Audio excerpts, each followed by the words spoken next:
Hello everyone, this is me, Ishrat, and I am a front-end developer and also GHL expert, SG Innovation LLC.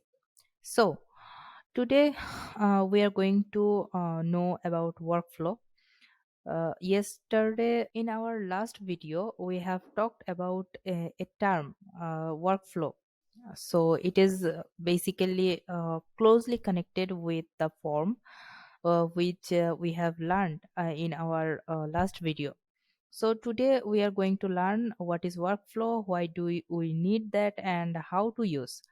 So first thing first, the what is the workflow? So whenever a client or a user visit your website and click up a certain form or a certain calendar, what would be the response from the client side? What would be the response towards your client from you? That's why workflow is here. And workflow is basically a nurture from your side to your client, to sending the email, sending the confirmation, sending the message, and overall the reminder things, and so on.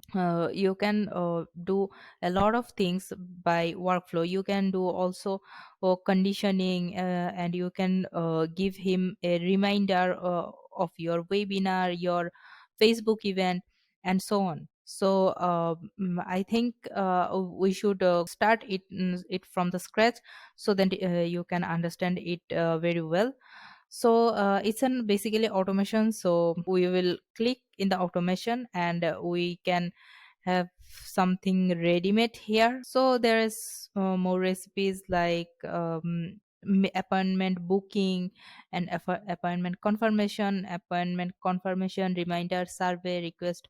So I think we should basically start in new, so that we can explore the things properly. So I'm creating a new workflow. Okay, sorry. So actually you have to start from scratch, then create a new workflow.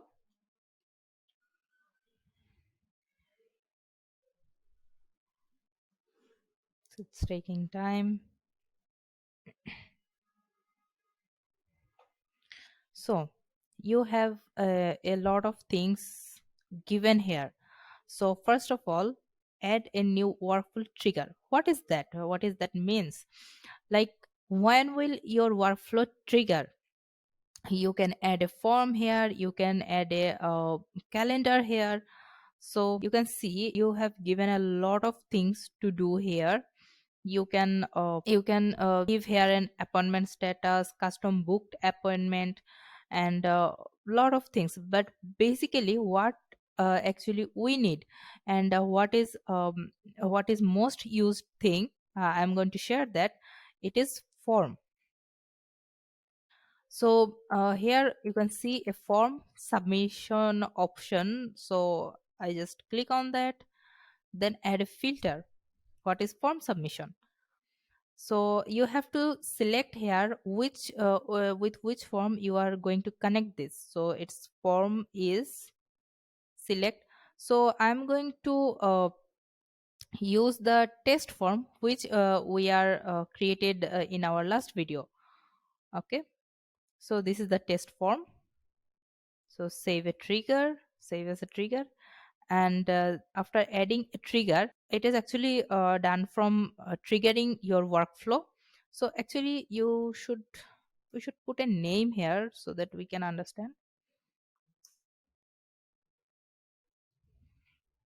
Okay, so next here is what would your next step after form submission, after triggering the form? Yeah, this workflow will be activated, and all of the user who are submitting the form will be in your workflow.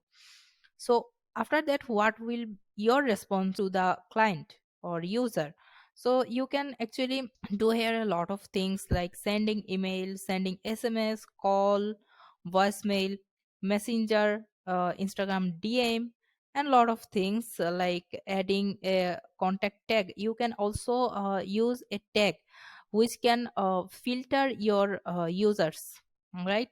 So you can also remove a contact tag, and you can add to another workflow or remove from workflow, actually so many things. So I think I shouldn't confuse you like that. I should create a really simple workflow so that you can understand it better. So I'm going to actually put a wait time so that it will wait a certain period, right? After, like, I can give it 30 seconds. Okay, I can put 30 seconds, 1 minute maybe. Okay, I can put here 2 minutes. And also you can rename the action name also. Wait 2 minutes.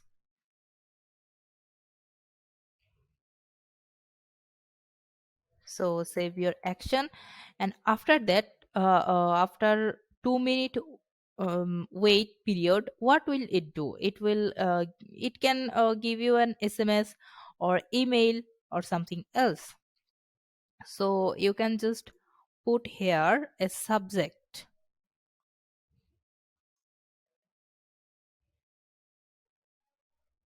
or I can put for a Facebook event. Okay, so actually there is a term like custom value. Okay, so let me just put a custom value.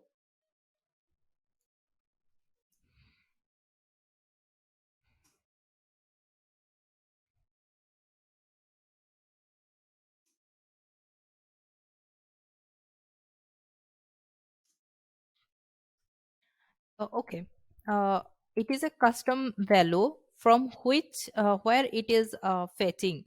This custom value is fetching from the form which you have created and which you have connected to the workflow.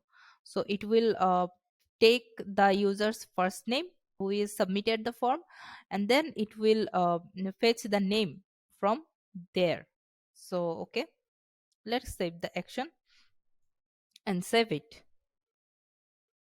Okay, and one more important thing, whenever you are creating a workflow, you must have to publish it, and then it will work, and then it will live actually. So now what we do, we will do this form. If you recall, we have added this thing here yesterday. So we are just forming this, filling this out.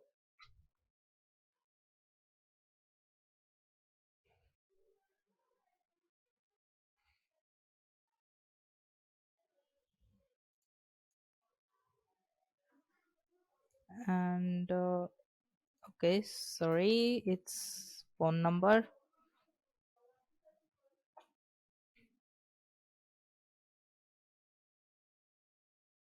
So okay, now you can see what is the movement of the workflow, what is its step basically.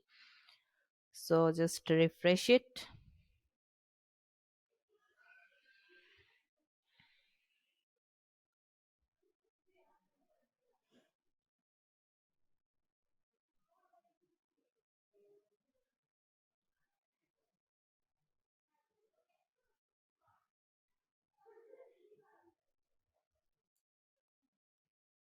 So yeah, you can see a icon, user icon, right? So just click on that. You can see this action is waiting for 2 minutes, right? So also you can just go here and see what is going here. Like you have just submitted this form and you add it to the workflow, and next step, what is the next step? It's 2 minutes waiting period. So the status is waiting, it's waiting for 2 minutes. So after that it will give you an email. So just let me 2 minutes and I'll be back. So after 2 minutes, it gave me a email. You can see, like, hey, Shrat, you if you can remember, I have put in the first name Ishrat. So you have a Facebook event in 2 minutes, which I have given in the email. So this is how it actually works.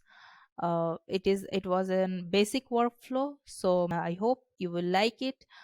If you liked it, so please subscribe the channel, like the video, and share it.